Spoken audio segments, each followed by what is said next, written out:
common for fractions and ratios to be mixed in a question.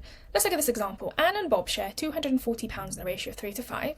Anne gave half of her shares to Colin. Bob gave a tenth of his share to Colin. What fraction of the 240 did Colin receive? So, ratio of Anne to Bob is 3 to 5, and the total money is 240. So if we add the shares together, we have 8 shares all together, which represents 240, which is the total amount of money. So from there, we find out what is one share equal to by dividing 240 by 8, which gives us £30. So every one share represents £30. So in that case, if we multiply 30 by 3, we get 90, that's Anne's shares. Multiply 30 by 5 and we get 150, which is Bob's share.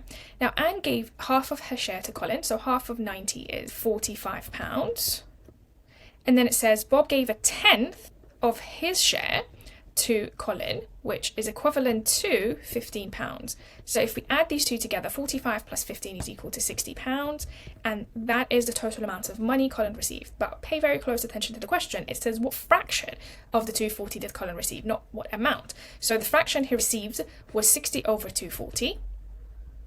And if we simplify that, we can divide both by 10 and we get 6 over 24. We can simplify it once again and we get 1 over 4. So he gets a quarter of the £240.